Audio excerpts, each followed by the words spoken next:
जलगांव कम पानी में एक साथ 3 फसलें का प्रयोग, किसान की सफल खेती।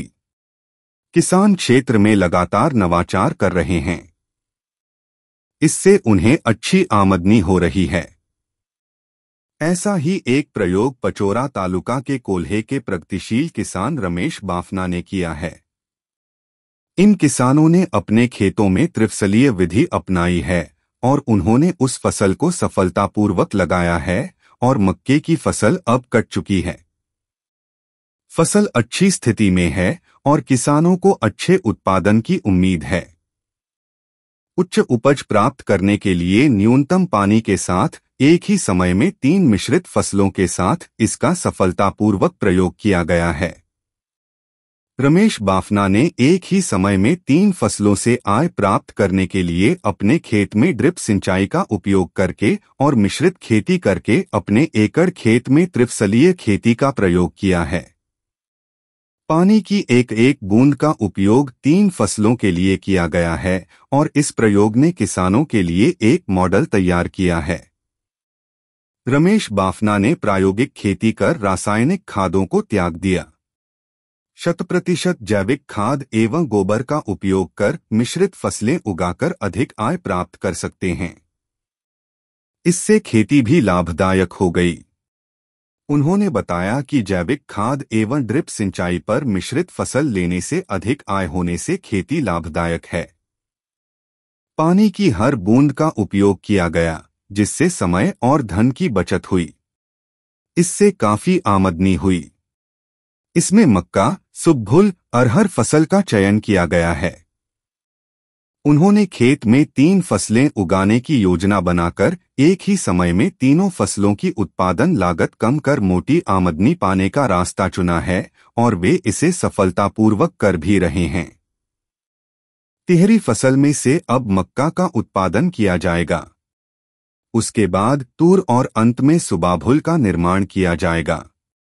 किसान रमेश बाफना तिहरी फसल की योजना बनाकर चरणबद्ध तरीके से आय लेने जा रहे हैं, इसलिए उनके इस प्रयोग की चर्चा चल रही है।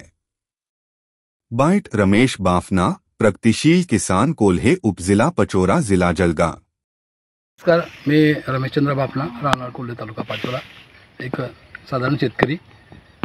मागच्या या 5-7 वर्षाच्या काळामध्ये जेव्हा आपण कापूस आणि इतर पिकं घेतोय, आपण बघतोय की शेतकऱ्याची जी परिस्थिती आहे ती अत्यंत हलाखीची झालेली आहे।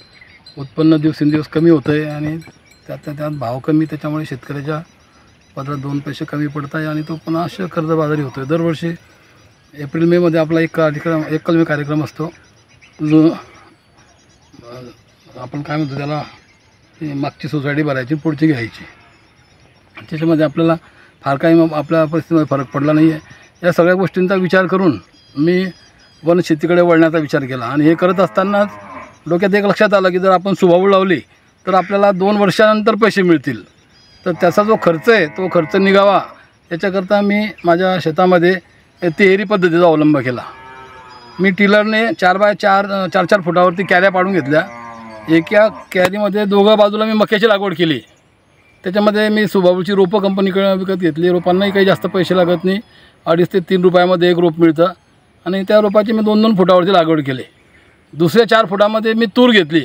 मला माहीत होतं की मका निघाल्यानंतर सुबाबूळच्या पिकाला भरपूर जागा होऊन जाईल वाढ होण्यासाठी आणि आपल्याला तुरीचं पीकसुद्धा त्याच्यासोबत घेता येईल। त्याच्यामुळे मक्का, तूर आणि सुबाबूळ असं एक तिहेरी संगम मी या ठिकाणी केला आहे। माझ्या हिशोबाने हा एक नवीनच प्रयोग असेल। मी जेव्हा त्या कंपनीच्या अधिकाऱ्यांशी बोललो तर म्हणजे आपण आतापर्यंत लोक या सुबाबूळपेक्षा जे लहान पिकं आहे त्याचाच प्रयत्न करत गेले, तर मी पहिल्यांदा मक्यामध्ये सुबाबूळची लागवड केलेली आहे आणि आज माझ्या हिशोबाने तरी त्याची चांगली वाढ झालेली आहे। तर मला असं वाटायचं की बा मक्का सुबाबूळला दाबून देईल, परंतु दोघांची एकमेकांशी स्पर्धा चालू आहे आणि दोघं पिकं जवळजवळ एक बरोबरीनेच वाढत आहेत। त्याच्यामुळे भविष्यामध्ये 2 पैसे निश्चितच या पिकांमध्ये मला मिळतील असं मला वाटतं।